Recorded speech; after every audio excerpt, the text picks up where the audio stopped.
রাজবাড়ী সদর উপজেলার বাণীবহ ইউনিয়ন পরিষদের চেয়ারম্যান শেফালী আক্তারের অপসারণ ও গ্রেপ্তারের দাবিতে উত্তাল হয়ে উঠেছে গোটা এলাকা।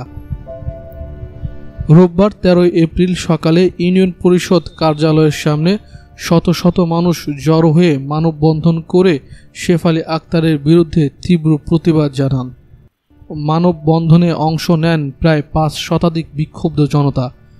মানববন্ধন চলাকালে বাণীবহ ইউনিয়ন পরিষদের সাবেক চেয়ারম্যান মোহাম্মদ খোরশেদ আলম, বাণীবহ বাজারের ব্যবসায়ী খলিলুর রহমান খলিল, ইউনিয়ন ইমাম কমিটি সভাপতি দাউদ ব্যাপারী, যুবদল নেতা মোহাম্মদ মুন্সি, ছাত্র প্রতিনিধি মোহাম্মদ সুমন ইসলাম সহ অনেকেই বক্তব্য দেন।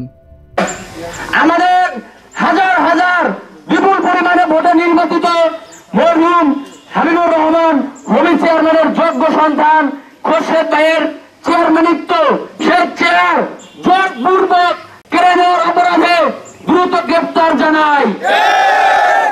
এই চেয়ারম্যানের সাথে সহযোগী যে সমস্ত স্বৈরাচার আওয়ামী লীগের দোষর রয়েছে তাদেরকেও আমরা দ্রুত গ্রেপ্তারের দাবি জানাই। ৫ তারিখের এই ৫ আগস্টের হাসিনার পতনের পরে কোন আওয়ামীদের সাথে আমাদের বাণীবহতে কোনো খারাপ ব্যবহার করা হয়নি, কারো কোনো অত্যাচার করা হয়নি। এটাকে তারা দুর্বলতা ধরে নিয়েছে। এই দুর্বলতার সুযোগ নিয়ে বাণীবহ বাজারের বিভিন্ন অফিসে আনাচে কানাচে চায়ের দোকানে তারা চক্রান্ত ষড়যন্ত্র পাকায় বিভিন্নভাবে সন্ত্রাসী আক্রমণ করার জন্য ইতিমধ্যে আমরা অবগত হয়েছি। তাদেরকে আমরা আর এই সুযোগ দিব না। অনতি সত্ত্বর আমরা প্রশাসনের দৃষ্টি আকর্ষণ করছি। এই আওয়ামী সন্ত্রাসীদের দ্রুত গ্রেপ্তারের দাবি জানাই। এই বাণীবহবাসীর জন্য আমরা সবাই একসাথে কাঁধে কাঁধ মিলিয়ে কাজ করব। আমাদের লক্ষ্য থাকবে আমাদের দুঃখী মানুষ কিভাবে সেবা পায়।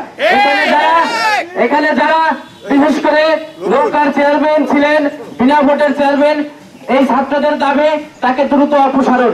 আমরাও চাই বাণীবহবাসীর পক্ষ থেকে তাকে দ্রুত অপসারণ করে এই ইউনিয়ন পরিষদ থেকে আওয়ামী লীগ মুক্ত নৌকার চেয়ারম্যান তাকে এখান থেকে অপসারণ করা হোক। এটাই আমাদের জনগণের দাবি, জনগণের প্রত্যাশা। যাই হোক, বক্তারা অভিযোগ করেন, বিনা ভোটের চেয়ারম্যান হওয়া শেফালী বেগম ছিলেন রাজবাড়ী ১ আসনের সাবেক এমপি কাজী কেরামত আলী ও জেলা আওয়ামী লীগের সাধারণ সম্পাদক কাজী ইরাদত আলীর ঘনিষ্ঠ। তার নেতৃত্বে ইউনিয়ন বিএনপির নেতাকর্মী ও সাধারণ মানুষের উপর চালানো হয় চরম নিপীড়ন। জন্ম নিবন্ধন সনদ ও ভাতার কাট করে দেওয়ার নামে গরিবদের কাছ থেকে আদায় করা হয়েছে টাকা। এমনকি বৈষম্য বিরোধী ছাত্র আন্দোলনে নিরীহ শিক্ষার্থীদের উপর হামলার অভিযোগও এসেছে তার বিরুদ্ধে। বক্তারা আরও বলেন, শেফালী বেগম বাণীবহ ইউনিয়ন পরিষদকে রীতিমতো দুর্নীতির আস্তানায় পরিণত করেছেন।